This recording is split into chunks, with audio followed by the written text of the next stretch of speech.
Natalo na naman ang San Miguel Beermen matapos makipaglaban ng walang import kontra sa kanilang sister team na Magnolia Hotshots. Tinakasan nga sila ni Justin Patton. Kaya kailangan na naman ng Beermen kumuha ng panibagong import. At ang kanilang gustong ipalit ay si Benny Boatwright, ang huling import na nagbigay ng title sa kanila.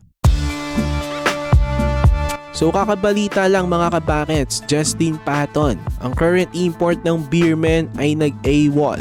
Hindi na siya sumipot sa practice pa lang at hindi naglaro laban sa Magnolia Hotshots. Napaka-unprofessional nga ng ginawa nito. Dahil doon bigla na namang kailangan maghanap ng bagong import ng SMB. Ayon kay team manager G. Abanilla, nakikipag-usap na daw siya kay Benny Boatwright sa possible na pagbabalik nga nito sa team. Sa mga solid SMB fans dyan, kilalang kilala nyo naman na itong si Benny Boatwright. Magandang move ito para sa San Miguel. Kasi itong si Benny ang masasabi natin na last great import ng Beermen na talagang nag-fit perfectly sa sistema ng team. Noong 2023 to 2024 Commissioner's Cup, siya ang naging anchor sa championship run ng Beermen. Slow start nga rin ng SMB sa conference na yon. Pero nang naging import na nila itong si Benny Boatwright, nagkaroon ng win streak ang SMB at mas nahirapan ng mga teams kalabanin ng Beermen dahil itong si Benny Boatwright ay isang mahusay na import. Pinaunahan nga niya ang San Miguel Beermen na talunin ng Magnolia Hotshots sa Game 6 para kunin ang 2024 Commissioner's Cup title. Grabe nga yung stats ni Benny noon. Nag-average siya ng 30 points at 12 rebounds per game. May isang game pa na umiscore siya ng 51 points.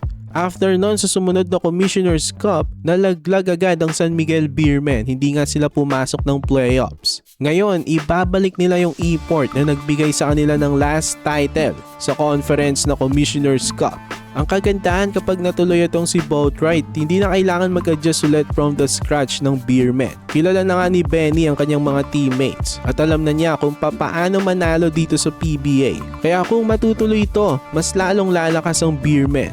Dahil itong si Boatwright, aminin natin, siya pa rin ang pinaka-effective na import na nakita natin sa SMB. Yung iba kasi hindi talaga nag-fit kay JMF at sa system ng SMB. Itong si Benny ay paniguradong fit agad. Proven winner na nga rin siya with SMB. Magandang combination ni Junmar Fajardo at Benny Boatwright. Sobrang nagko-complement ang laro nila sa isa't isa. May twin towers na naman ang SMB kung sakali. 6'10" rin itong si Boatwright, kapareho ni JMF. So mga Beermen fans, masaya ba kayo kung babalik si Benny Boatwright bilang import ng inyong team? So i-comment nyo yun sa ibaba. For more PBA content, i-like nyo ng ating video at mag-subscribe na rin sa JB Buckets.